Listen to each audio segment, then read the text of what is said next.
Guys, happy Saturday afternoon. We just came back from the Dollar Tree, so I'm going to show you some stuff. And yeah, and I bought something, a DIYer, so a do-it-yourself. So we'll save that for last. I saw this cute little, it's a pencil holder, it says. It looks like a little trash can.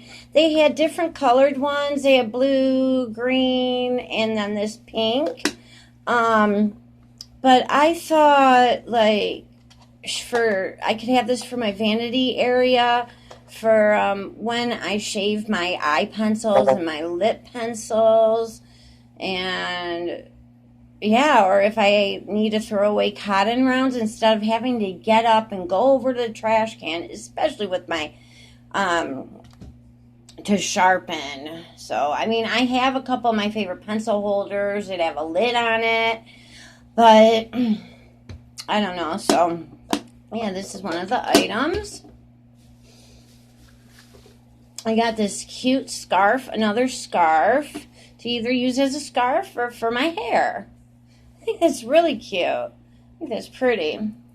Okay, so now what my main objective with this video was, I wanted to show you what I'm going to start using to clean my brushes. Cleaning brushes is such a long process, and especially setting them out to dry. And they do have brush holders that you can buy, but I wanted to try to do something that was really cost effective and only for like a few dollars. So we're doing a DIY. All right, so I thought I can use these facial scrubbers. Let's take these out.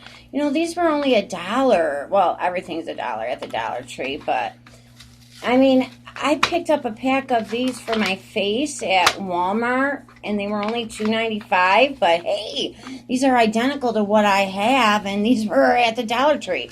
So what I thought was, I would like to get one of those giant mat things. In fact, I was checking out Five Below.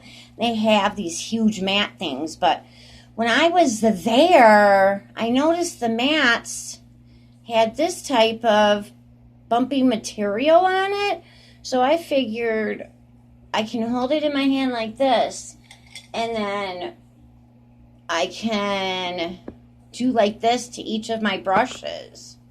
So it does have a suction thing on it, so I could, I guess, set that on something and do that. But you know, when I wash my brushes, I always do it by hand. So I thought, yeah, this might be a good idea. It seems like it will work out really good, you guys. So, okay. Now, on to what I'm going to be doing to dry my brushes. I figured I can make my own holder. So let me put this stuff away. Set that right there. Okay, so what I got was, I got this little tub. I got this styrofoam stuff, and I got this thing. What I'm going to do is, I'm going to cut this in half. I'm going to cut it to make it be able to fit completely in there. And then what I'm going to do is take this and do that. And to let my brushes dry, I can stick it in like that, you guys. Why not? I think that's genius. I'm not saying I'm a genius, but I think that's a genius idea. Now, I wonder... Now, for this type of brush, I'm going to have to manually, like these little brushes, I can just poke a hole like that in there. You know what I mean? Do that, but with these bigger brushes, I'll probably have to take a knife and cut around So, yeah, you guys, I wanted to share that really quick, you know. So I think this will work out great. Let me know in the comments, you guys. So I'm going to go. I'm going to hook this all up, and I have a lot of brushes to get washing. I will talk to you later. Have a good day.